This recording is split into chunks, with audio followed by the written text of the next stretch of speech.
All right. Hi, Caleb. Hey, Mike. How are you? I'm doing quite well. How are you doing? Doing well. It's a nice weekend here in Palo Alto, and there's a little festival, street festival, so that was sort of fun. It was great, and we finally got a little bit of summer heat. It's been very nice. What are you drinking tonight? I am having a refreshing gin gimlet. Oh, very nice. Yeah. Very What nice. about you? I'm drinking a Frisco. Oh, Yes, an offensively named cocktail.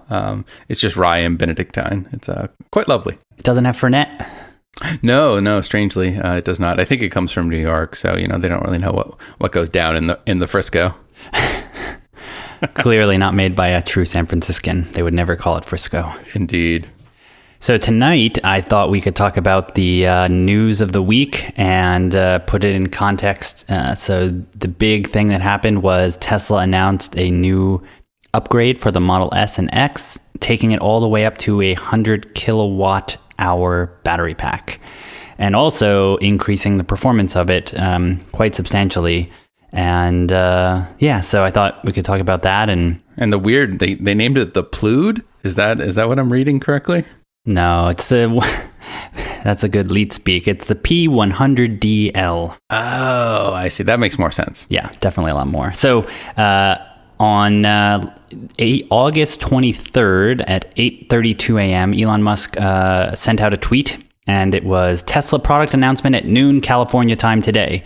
So there was no previous inclination that there was going to be a press conference or product announcement. It just woke up and there was this tweet, and everyone went to Twitter and excited, and the stock price went up a few percent just on that tweet. And at noon, they had a 30-minute press conference call with reporters, and then the embargo, which was sort of the press speak for locking up the news until 12:30. So the news dropped at 12:30 Pacific, and what we got was the Model S P100D with Ludicrous mode, and the statement that it is now the quickest production vehicle available for sale. At 0 to 60 at 2.5 seconds. And what is the current Ludicrous mode 0 to 60 speed? It or is time? 2.8. Oh, okay. So 0.3 of a second quicker. And it bested only by two vehicles that are no longer for sale, the Ferrari LaFerrari and the Porsche 918 Spider. Which were both $1 million vehicles and sold less than 1,000 each. So pretty crazy. And so it's got both quick acceleration at the 2.5 seconds, 0 to 60. And then it also now is the first electric car to break through the 300-mile range barrier on the EPA test. So 315-mile EPA range. And that's on the performance model. And so in a few months, the non-performance model will come out, which should probably get another 15 or so miles of range. So pretty great. But what's interesting is, like, why did they make a big-ish deal about this?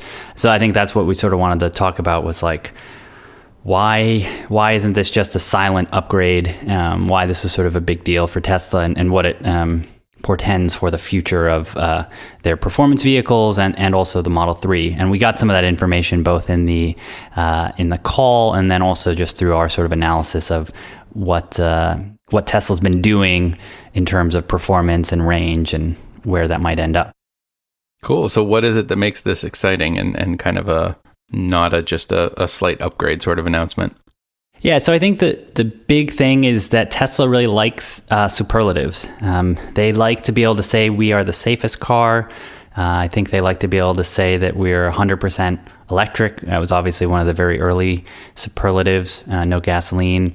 And now they have the superlative of the quickest car you can buy, new. And so I think that certainly appeals to them because, if you think back, when Tesla first came out, they were fighting a general consensus view that electric cars were slow, uninteresting vehicles, and the only electric vehicle most people had experienced would be a golf cart.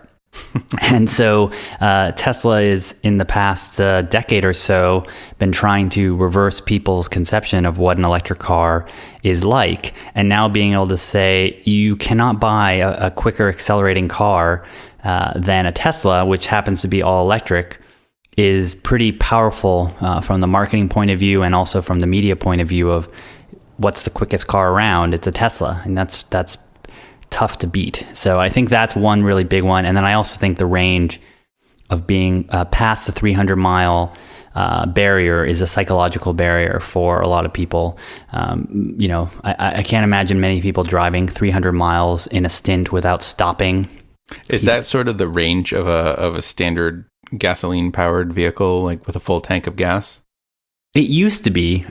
So most cars are sort of around 10-gallon tanks, 11, 12 gallons. And when cars used to be 25 or 30 miles per gallon, 300 miles was sort of the max range that car makers were sort of targeting. Now that many cars are in the 40 miles per gallon range, they can go 400 miles, but that's still sort of limited to subcompacts or the hybrids. So for most average cars, it's still around 300, 350 mile range. So I think that gets you to the place where you're not changing your behavior from a stopping point of view of like when you would need to stop for gas. Normally you would stop for charging, versus today, if you only have 150 or 200 miles range, you're definitely going to be stopping more frequently than you would. And so not having to require any behavior change, I think, is a really big part of that psychological barrier for sure. Cool. So I think one of the other points there about sort of the Model S, this also is coming to the Model X, but the Model S has a longer history, so it's more interesting for building sort of projections about what's going to happen, is where is this in the context of the acceleration of previous Model S's? So I went back and did some research about sort of and plotting them on their previous history curve. So the original 85 Model S came out at 5.4 seconds, 0 to 60, which was quick, but certainly not anything super special. 5.4 seconds is a good performing BMW or Audi, but nothing fancy. It doesn't get you in the Ferrari, Lamborghini kind of Porsche realm. So then they came out with the performance model, P85, and that dropped it quite a bit, 1.2 seconds. So it dropped it down to 4.2 seconds. That's when people started to notice that the Teslas were actually quite quick, and especially in the sedan area. Obviously, the Roadster was pretty quick.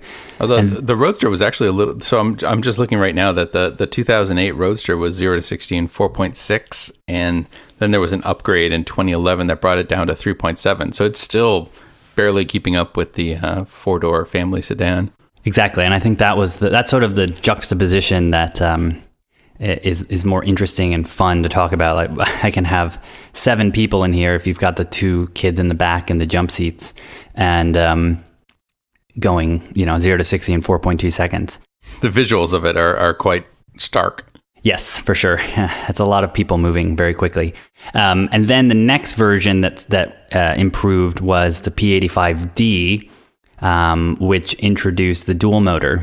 And so the dual motor both improved the range and also the total sort of power in the car by having the same rear motor and now a front motor as well. So that brought it down to 3.1 seconds with insane mode. And so 4.2 to 3.1, another very large, more than a second jump. So that was a pretty big one, and introduced this concept of insane. And coincidentally, that is also when they introduced autopilot. So that sort of came together there. You wouldn't think you'd want that adjective being associated with at the same time as robotic control of your vehicle. Yeah, those were the 2 things talked about at that event, which was sort of funny. It's a bold move. Definitely. And then just about a year ago, July last year, there was actually a conference call as well. So very similar. And Tesla introduced the P100D Ludicrous. And this is when Ludicrous came out. So about a year ago, Ludicrous was announced. And that took it from the 3.1 seconds 0 to 60 down to 2.8 seconds. That, slowing down the curve and only getting 0.3 seconds quicker. But 2.8, the 90DL is definitely a pretty crazy vehicle. And so now about a year later, we go to 2.5. So we get another 0.3 seconds. And some of the improvements that have happened have been like basically improvements to the actual circuitry that draws amperage and power and electrons out of the battery and can send them into the electric motor. Yeah, there must be an insane amount of current that flows when you're doing the full ludicrous acceleration. Yeah, apparently between 1,300 and 1,500 amps are being drawn out, and through apparently a connector about the size of your thumbnail.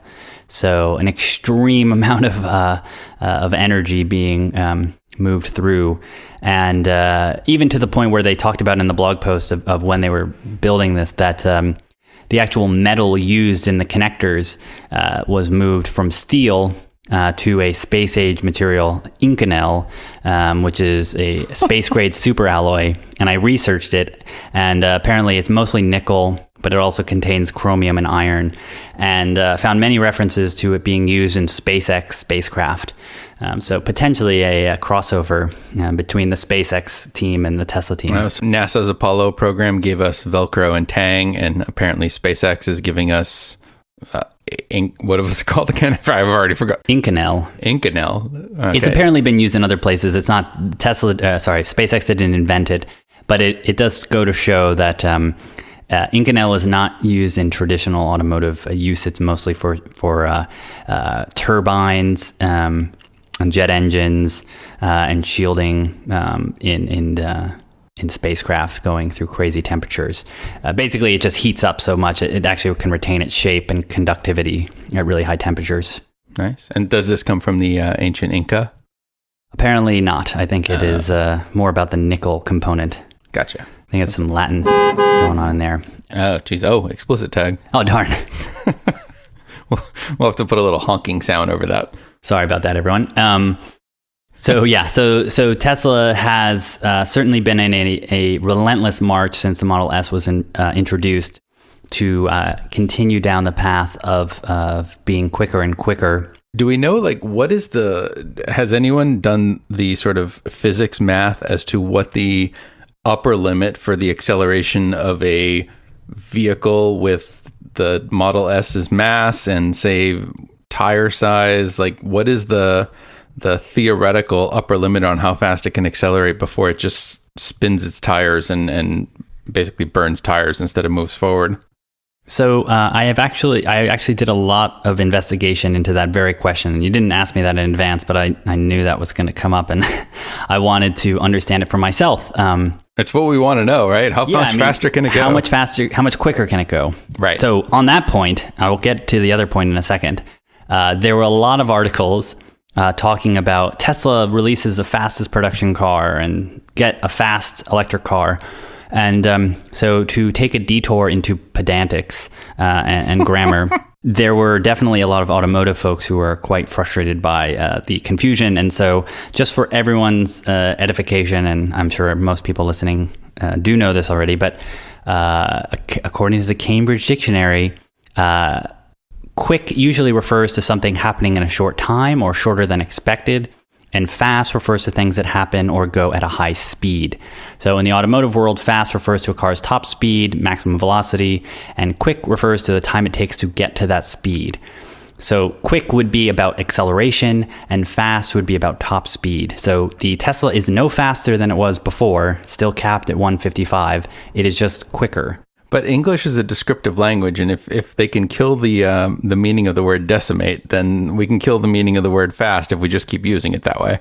It would eventually transition, but Tesla was careful to use quick in their blog post, so I will honor them and also use quick in talking about acceleration and fast to talk about top speed. Quick it is. Quickly. Okay, so the physics behind acceleration. I will not try and describe formulas on the podcast, since that will not work very well.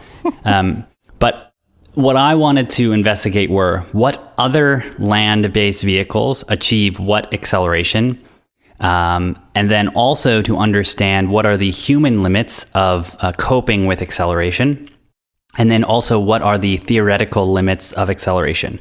So first off, starting with the last, theoretical limits of acceleration have to do with the amount of force that is being exerted on the vehicle compared to the friction that can be created. Essentially, when a wheel turns, the wheel isn't what's propelling it forward. It's friction that is propelling it forward. And so friction between the tire and the ground that it's sitting on. Exactly. And so if a wheel is on ice, there's very low friction. And so it doesn't matter how fast you turn the wheel, it won't propel itself forward. There's not enough friction. So the real issue is the amount of friction that you can have between the tire and the road, which then power can be applied through it and rotate faster. So without friction, you cannot accelerate. And so the big contributing factors here are the road surface and the tire surface and the contact between the two. And what really is important too is thinking about it at different points in time. So the amount of friction at a dead stop could potentially be different than if you're rolling a couple miles per hour, or 10 miles per hour or whatnot. So a lot of times you'll see drag racers try and they'll heat up the tires to make them stickier. So they'll spin them and smoke them. And then also you might spin off the line, but you still end up going, and then it doesn't spin as much. So once the car is actually in motion, there are more forces at work that actually keep the wheels sticky. So essentially, the limits there are around 4 or 5 Gs are sort of what the sort of realistic limits are. And the best indication of that are funny car racing. Like the Top Fuel drag racers? Top Fuel drag racers, yeah. So those can hit 4 Gs acceleration. And this is assuming just tire propulsion, right? Not something that might have a rocket or a jet engine on it? Yeah, exactly. Okay. So still land-based. So, the theoretical limit would be speed of light, but that's not possible on land. Yet.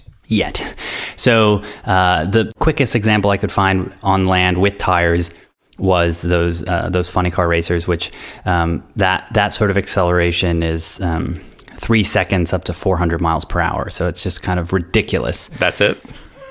It's super, super quick. And they have like extremely, so they're notable too, because they have very, very small, almost like bicycle tires in the front for the steering, and then enormous tires in the back, both Slicks, in like diameter and width. Yeah, and super, super soft.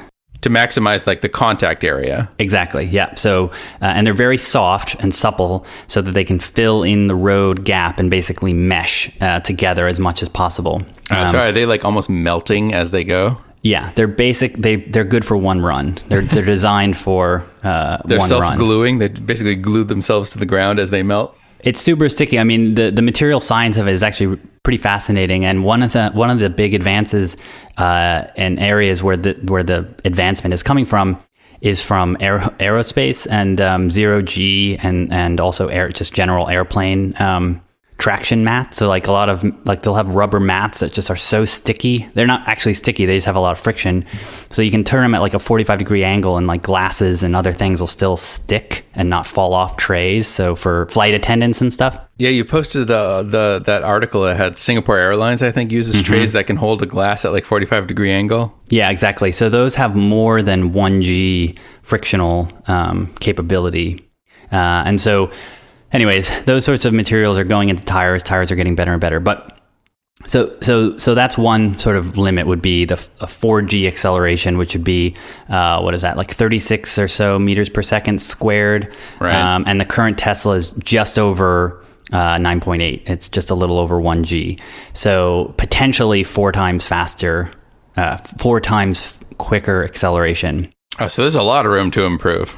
Yeah, but I don't expect you'll get funny car, massive tires on a Tesla anytime soon. So then the next realm lower, and also 4Gs. So then the other question was, okay, how much can a human withstand?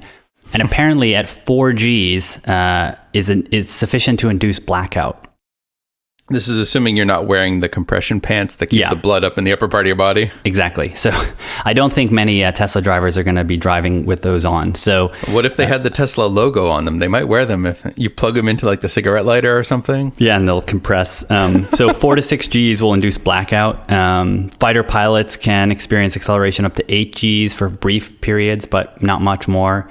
And then I was also curious, did you look at the stats for the space shuttle? No. Okay. What sort of G's do you think a space shuttle pulls coming off the launch pad and into space? So when they're rocketing off of the launch pad? Yeah, all the way up through into space. I don't know, 7 or 8 maybe? That's what I thought. I thought it was going to be like right at the human limits because every space movie I've ever seen makes it seem crazy. Right. It's only 3G. So that's still a lot, but apparently they do that because they don't want to put the astronauts in jeopardy of blacking out. Yeah. And also they don't want to put extra stress on the space shuttle or on the rockets. Right. There is a lot of mass that they're accelerating directly in opposition to gravity. Yeah, and so they don't want the thing to rip apart. And also there's so much power that they want to continue that constant acceleration into space. So anyways, I just thought that was surprising. And people, almost all of our listeners will have experienced 3 or 4 Gs. And you will have experienced that on a roller coaster.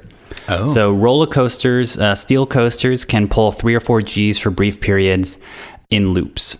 So at the peak of a loop, you may have experienced 3 or 4 Gs of lateral acceleration.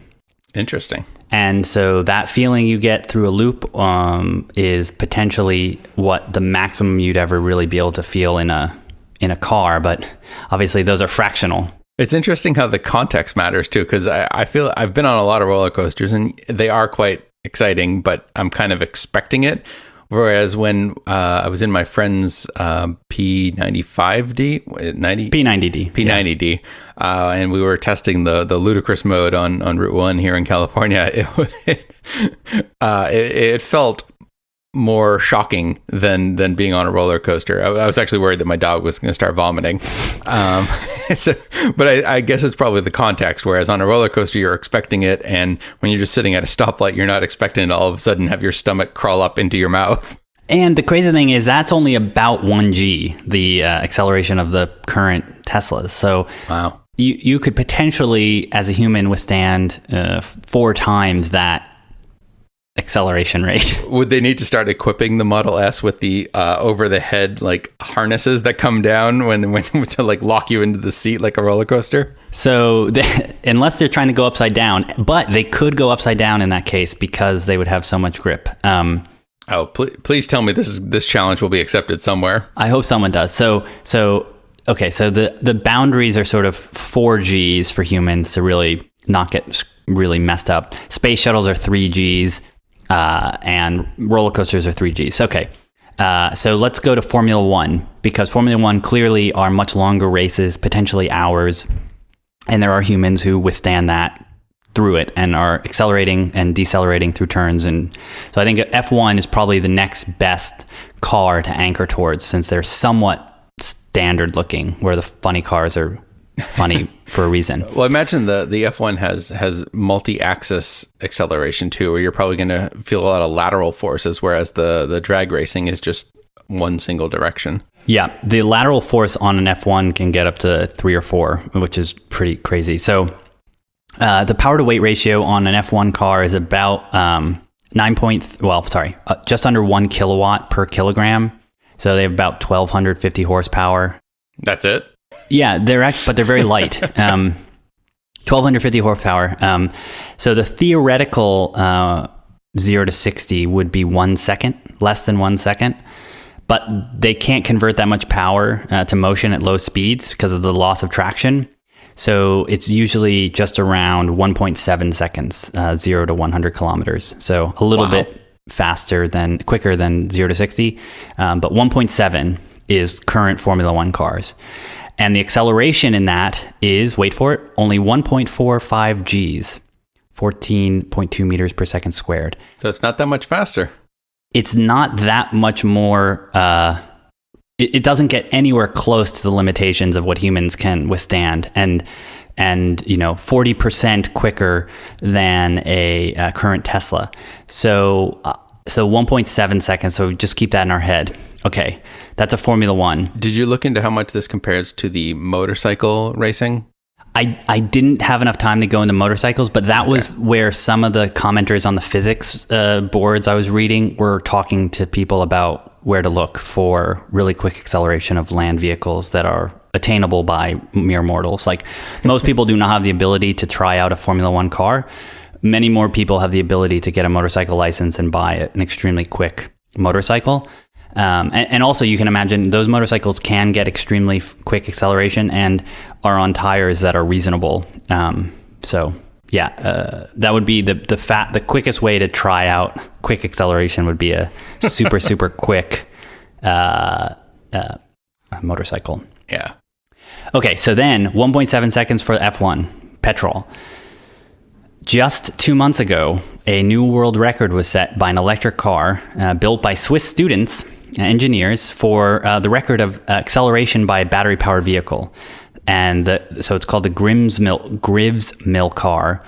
And it did it in 1.513 seconds. So 1.5 seconds for 0 to 100 kilometers. And it was about a quarter second faster than the previous record.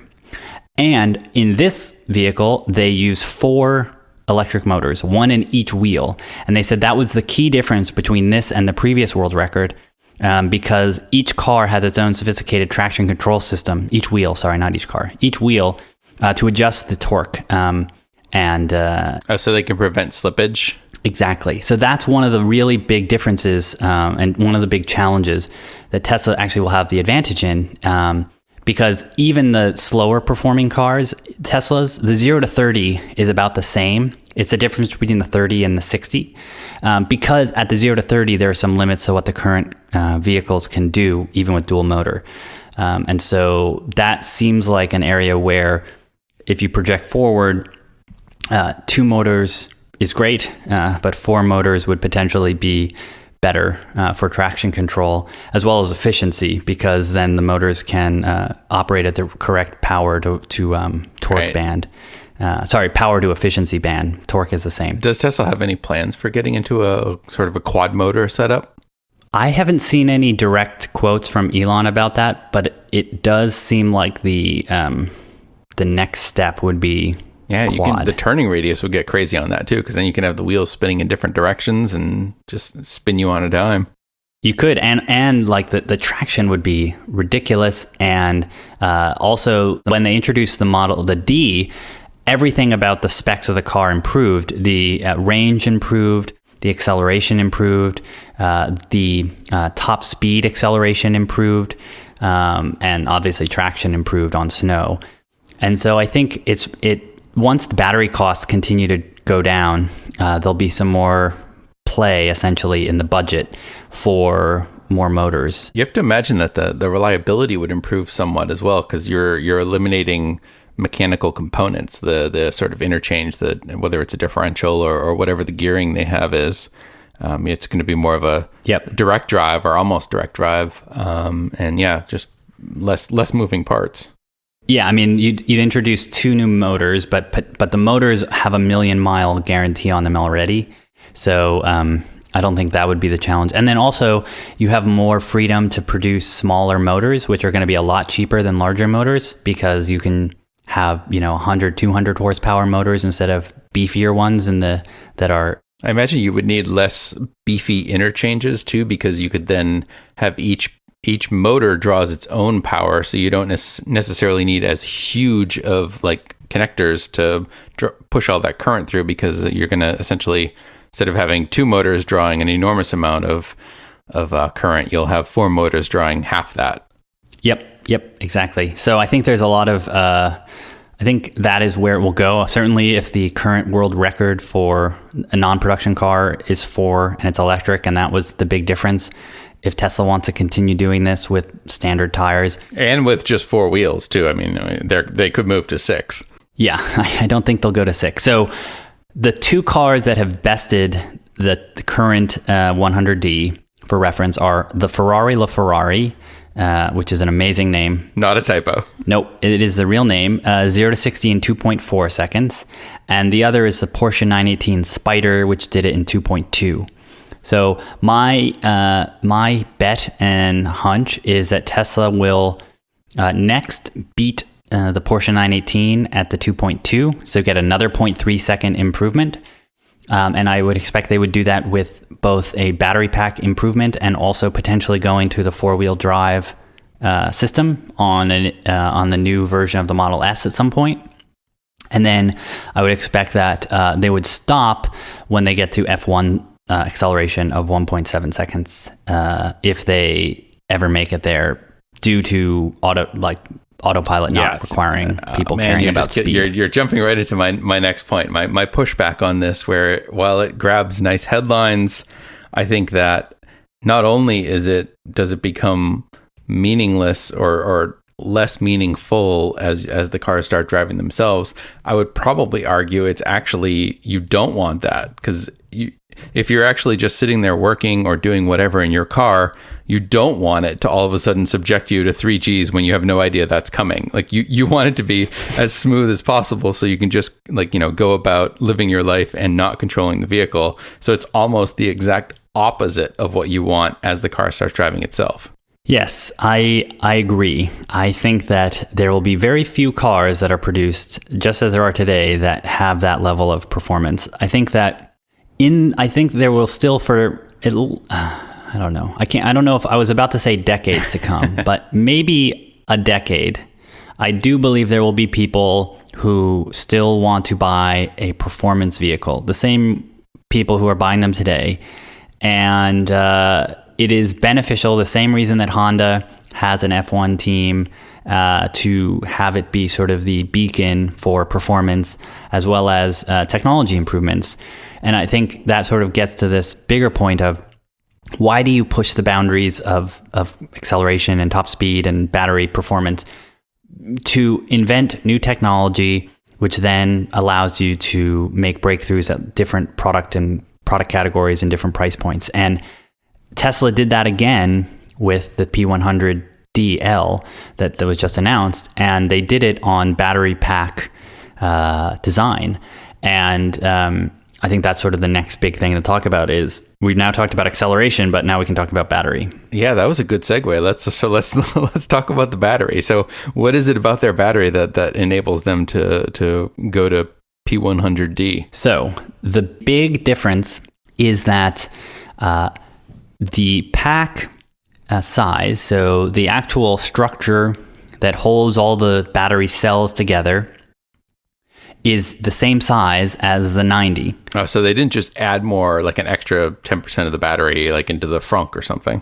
Exactly. Okay. It is the same physical size, even to the point where if you have a 90D, you can have yours switched out for 100 for $20,000. Oh, really? Or if you have one on order and hasn't gone into production yet, you can call Tesla and say, hey, I want to upgrade, and you'll pay $10,000 and you'll get the 100DL instead of the 90. So same physical dimensions. So that tells you that they had to cram more energy density into the same physical space. So an optimization problem. And the other constraint that they told us on the conference call was that the actual cells, imagine those AA battery type things inside of the pack, the chemistry of those did not change. The same cells that are in the 85Ds and 90s and 70s that are shipping, those are in the 100 pack. So we now know that there are two constraints that have occurred. There is the physical pack size is exactly the same, and the cell is the same. So that tells us the only thing that changed was the actual makeup of the cells inside, which created more space for more cells. And so they did this through improvements to the cooling and pack structure design. And this is what's laying the groundwork. And actually now the JB Straubel came out on the conference call, the CTO, and said, this is our battery pack version 3, third generation. So Roadster was Gen 1, The Model S was Gen 2, and now the 100D is getting Gen 3, which is actually on the same trajectory that was being designed for Model 3. But they're actually now sort of forward deploying it into the Model S to validate it and test it. And so they've come up with a new cooling system, essentially. So is this new, so this is the sort of precursor or the sort of Gen 1 or first version, I should say, of what's going to be the battery pack in the Model 3. Is it being produced in the new Gigafactory in Nevada? No, so that's it. It's one half of what's going to be in the new Model 3. So think of this as sort of the structural components and the electrical mechanical engineering challenge, and then the cells are the chemistry problem. So the Gigafactory is going to be dealing with primarily the cells and new cells. So they're going to be those bigger cells and new chemistry. So that will get a boost of energy density in the cell design. And then this is sort of how do you arrange all of those cells in the most efficient and safe and cooling capable way. So that's the difference. The architecture of the modules and packs changed to get adequate cooling, and it eventually allowed them to put more cells and pack it more densely than they could previously. So there's actually more cells inside of it, but not any more physical space. What did Elon say? He said it was 11 pounds in a 10-pound bag. Yeah, exactly. So it's basically what he was saying is sort of it's at the theoretical limit of what they believe they could pack in and still cool the batteries at a safe level. Since that's a really important piece, is that the batteries heat up when they're being charged and when they're being used. And if they heat up too much, they could explode and cause a fire. And so they need to be cooled, and the temperature needs to be regulated. And so there's cooling in between the cells and in between the packs, or in between the modules rather. And that system is something that Tesla is designing and has patents around, and they've released some patents, but they haven't released patents on this new design yet. And that's where most of this work has gone, to remove parts from that, create more space while still meeting the characteristics they need to make sure it's safe. Yeah, I thought the whole cooling aspect was really interesting because one of the knocks on the internal combustion engine is that it generates so much wasted energy in the form of heat. I guess in cold climates in the wintertime, it's not technically entirely wasted because that's what helps you heat up the cabin of your vehicle. But on an electric car, I kind of always assumed that there was not this like waste energy that was happening because it was batteries storing the electricity. The electricity goes directly to the motor, and that propels you down the road. But apparently there is a lot of wasted energy or waste energy being generated in the form of this heat that needs to be somehow dissipated. Yeah, I wouldn't characterize it as a lot. Certainly not nearly as much as an electric or internal combustion engine, but there definitely is heat, and enough to actually be a problem. Where if you're not removing it, it's going to create some sort of catastrophe. Yes, and very much because of the chemical fire potential, less than a heating up the metal to the point of exploding or gotcha. But yeah, it definitely is a thing, and it also is about keeping it in the ideal temperature range. So it's an efficiency thing. Yeah, engines can operate at a much higher temperature and still not need too much cooling, where the batteries don't really want to be much more above room temperature.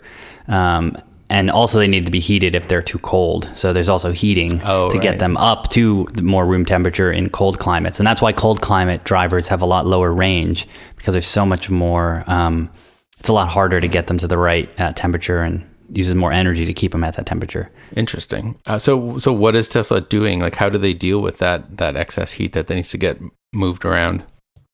I'm pretty sure it's being used in just heat sinks outside the pack, and they've got a coolant that basically, like high-end PCs and a lot of other systems, there's a it's not water, but it's a water cooling system, like an antifreeze type thing that gets pumped around.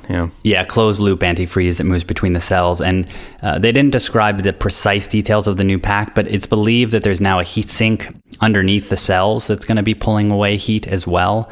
And before, it was sort of a thin film in between all the cells. So when you say under the cells, does that mean it's at the bottom of the vehicle where the air is going by? Well, actually, in between each like module, which then gets encased in a plastic thing, Oh, okay. and then gets slotted in, each of those would have sort of a bottom shelf that they're sitting on that's made of conductive metal to pull heat out. Okay. Just to basically remove more of the in between. I think they can reduce the amount of in between, but I'm sure people will tear apart the packs. But I think the big point is like they went from a 90 kilowatt pack to 100, which is an 11% increase in energy density, but the weight only went up by 4%. Oh, interesting. So they pulled out more weight than they added, and so I think that's a really great sign of, clearly to Elon's point about 11 pounds in a 10-pound sack, definitely reaching the limits of what they can do there. But when they add in the higher density cells, the better chemistry, you might be able to expect another 20 or 30% improvement potentially. So you might get up to 120, 125 in that same space at the same cost. So there's definitely a lot more headroom in that same size for the Model S. Now the Model 3 will have a smaller pack, we expect. So you wouldn't necessarily be able to fit this pack into the Model 3. That's why the Model 3 needs the new cells as well, to be able to get a smaller pack with the same density. The same sort of kilowatt per hour pack size. So Model 3 is definitely going to benefit from this, and it's great to see that validating the technology. And it's really difficult to make. They said they're only going to be able to make 200 of these a week. So about 10% of their capacity will be for these really high-end 100 kilowatt hour packs. Was there anything else that interested you in this announcement? I think that they hinted that the model, the new version of the firmware, the 8.0, would be coming soon, which will have more autopilot and probably the refreshed UI, the flat UI. So you might want to talk about that when that comes out, and UI in general. They're getting their iOS 7 refresh. Yeah, a few years later. But yeah, I think that it just goes to show that electric vehicles are technologically a better path for ground-based transportation. And Elon Musk has been talking about this for years, and many people have doubted that electric cars really are a better solution. I think many people saw them purely as a ecologically more interesting solution, but trade-offs in performance. And, I think the concept of a gearhead or someone who is, manipulating internal combustion engines and cars to get the most performance out of them, it's pretty rough when you could roll in your family sedan and beat every single person at the track. So I think that it's definitely a strong signal that the curve you'd prefer to be on would be the electric vehicle curve if you want to see continued improvement in acceleration and sort of range. I think I would be betting on electric cars. So I think that's an important milestone to show that it's not hitting a wall metaphorically in terms of its advancement, that it's continuing to advance and advancing at a pretty consistent rate. And so I think next year we would see a similar improvement to the Model S, another 10% improvement in range, another 10% improvement in acceleration. And that very similar to what we've seen in microchips, microprocessors with Moore's Law, it's not nearly as much of an improvement each year, much more like 8 to 10%, but it's still an improvement nonetheless. And I think that's the more important story here. And basically is an indicator that the Model 3, as exciting as that is, starting at $35,000 and 200 so miles of range and under 6-second acceleration, will be the new platform where these same things we've seen happen on the Model S will eventually come to them, barring the automation and self-driving component. Right. Will it matter by then? Yeah, but technically they would be possible. And so I think that's really incredible that in a few years you could imagine having a $35,000 car that could go 0 to 60 in 2.5 seconds. You're not going to see that in an internal combustion engine car. And the tragedy will be that it won't matter. and it won't matter, but it'll still be bragging rights. So I think that's just sort of the abundance of hard drive space and compute power. It just opens up new possibilities. I'm not sure the same thing will happen with ground-based transportation with cars, and I don't think we'll be accelerating so quickly, and that will open up new business models the same way it does in silicon. So I'm not saying that. I'm just saying that there's going to be a lot of headroom there, and that headroom can be used for price reductions and for range improvements, more so than peak performance, because that's always the trade-off in silicon as well. Is you can either double the performance or have the cost, and having the cost tends to have a bigger impact societally. So I think the more important piece is that you'll be able to have the cost of these cars, metaphorically, instead of improving the performance. And the Model S shows what the top end is, but that'll all trickle down and reduce the cost. So that's what I think is most important. What about you? Exciting times ahead. I think it's interesting that, as you just kind of touched on this, that there's been a lot of publicity around the quickness of the vehicle and the range of the vehicle, but not much mention that they're kind of a little bit in opposition, where if you're tending to explode off the line at every single red light or stopped opportunity, then you're not going to have that extended range. And whereas if you're milking it for maximum range, then you're not going to have the ludicrous acceleration. Maybe it's just kind of implied that there is a tension there and you're doing a trade-off. But for me, I think the most interesting part is the extended range, mostly because as I've mentioned in probably every single episode, I think that the autopilot and the autonomous driving is the most important and most interesting feature of these vehicles, and that the acceleration and performance is really just sort of a wolf in sheep's clothing in a way, whereas the wolf being the autonomous driving and the sheep's clothing being the performance and sort of the old model of what a car is or what a performance vehicle is. But I think like what really matters is the sort of auto driving miles matter a lot more than the acceleration and performance. But if the acceleration and performance get people to drive more and get more autopilot miles in there, then that's great. Yeah, I think that a couple things that just sprung to mind. One, if you want to have a super performance car, you usually do not have the option of it being having good range. So right. It's usually like any sort of performance is sort of directly in opposition to any sort of luxury. Like performance vehicles don't even have automatic door locks, or they'll be stripped down completely bare. Exactly. And they're extremely unreliable. I mean, I think most people's Ferraris are in the shop more than they're in their garage if they're driving them. So that's why I don't have one. Yeah, exactly. And the Ferrari has like 12 city and 16 highway for gas. So if you do want to have one of those cars, you don't have the ability to take it on a road trip, and you wouldn't because it's super rough. So I do think there's something very intriguing about having both in the same package and being able to have this unattainable thing where you have this incredible luxury car, well, very nice luxury car. It's not incredible yet, but very nice luxury car with the ability to smoke a Ferrari is pretty crazy. And then I think the other thing is you don't have to go 0 to 60, but accelerating on a pass on the highway is just going to be effortless, and going on the on-ramp is effortless. Right. And that having that quickness to use doesn't mean you're going to go 0 to 60 all the time, but it does mean that essentially wherever you want to put the car, it will be there at your will, and there's no lag.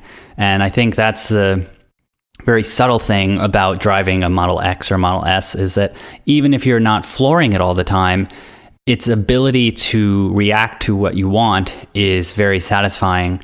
And I think also extremely important for autopilot type features, because the computer is going to have a model of where the car should be, and its ability to ensure that the car is actually where it should be quickly is important. And so being able to evade or accelerate past something, making sure that there's no lag or lack of capability there, it is important, even if it's not going to be flooring it off of a stoplight just because it can.